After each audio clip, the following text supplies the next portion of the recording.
जिन और लड़की पार्ट 3। रूहानी अब फिर से अपनी आवाज़ पा चुकी थी। गांव में उसका नाम आदर से लिया जाता था, पर अंदर ही अंदर उसकी ज़िंदगी फिर से एक मोड़ लेने वाली थी। एक ऐसी दिशा में जहां केवल साहस, विश्वास और दिल की शुद्धता ही साथ दे सकते थे। अजीब सपना और एक रहस्यमयी पुस्तक। एक रात रूहानी को सपना आया। वह एक अंधेरे कमरे में थी जहां दीवारें खुद से कुछ कह रही थी, एक भाषा में जिसे वह समझ नहीं पाती थी।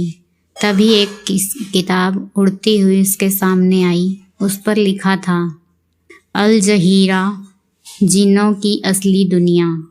सुबह उठते ही उसका दिल बेचैन हो गया।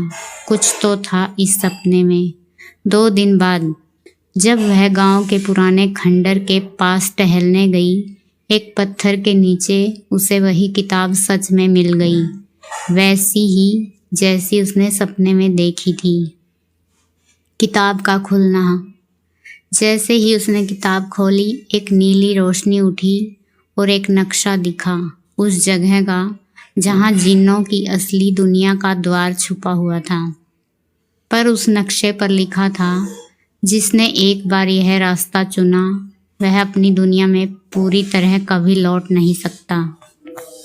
रूहानी को डर तो लगा, लेकिन उसके भीतर कुछ जानने की जिज्ञासा थी। वह जानती थी कि यह किताब उसकी किस्मत में किसी कारण से आई है। जिन्नों की दुनिया में प्रवेश। 3 रात बाद, पूर्णिमा की रात, रूहानी किताब के अनुसार उस स्थान पर पहुंची। एक झील के किनारे खड़ी एक पुरानी मूर्ति के नीचे उसने किताब खोली और मंत्र पढ़ा। अचानक जमीन कांपने लगी और एक रोशनी के साथ एक द्वार प्रकट हुआ। जैसे ही वह अंदर गई, उसने देखा एक और ही दुनिया। आसमान नारंगी, हवा में रहस्यमयी सुगंध और हर तरफ उड़ते हुए जिन। लेकिन वहां कुछ गलत था। खतरे का सामना।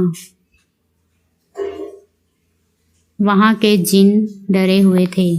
उन्होंने बताया कि एक पुरानी आत्मा, मल्क ए नार, जो जिन्नों की सबसे पुरानी आत्मा थी, फिर से जाग रही है।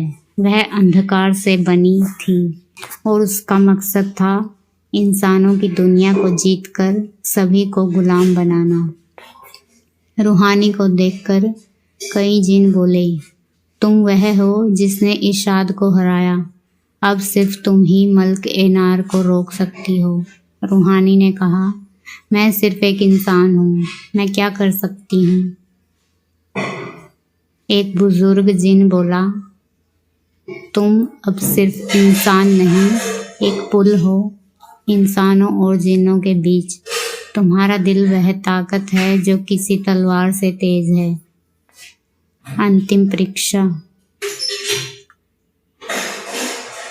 मल्क ए नार ने जब सुना कि एक लड़की उसके रास्ते में है, वह खुद सामने आया।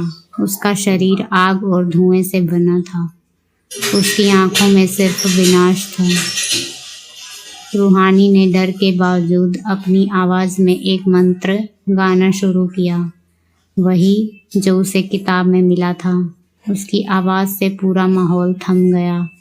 जैसे ही गीत पूरा हुआ, मल्क ए नार ज़मीन में समा गया और जिन्नों की दुनिया में रोशनी फैल गई। लौटना या रह जाना। अब रूहानी को एक विकल्प दिया गया, या तो वह यहीं रह जाए इस दुनिया की रक्षक बनकर, या फिर इंसानों की दुनिया में लौट जाए, पर फिर कभी जिन्नों से संपर्क न कर पाए। रूहानी कुछ देर चुप रही और फिर बोली, मैं इंसान हूँ और मेरी जगह उन्हीं के बीच है, लेकिन जब भी ज़रूरत हो मैं वापस आऊँगी। जिन्होंने उसे आशीर्वाद दिया और इंसानों की दुनिया में वापस भेज दिया। पर उसके दिल में अब एक और रहस्य था। वह अब 2 दुनियाओं की रक्षक बन चुकी थी। अगर आपको ये कहानी पसंद आई तो लाइक करें, कमेंट करें और आप अगर इसका अगला पार्ट चाहते हैं तो कमेंट करें। Thank you so much.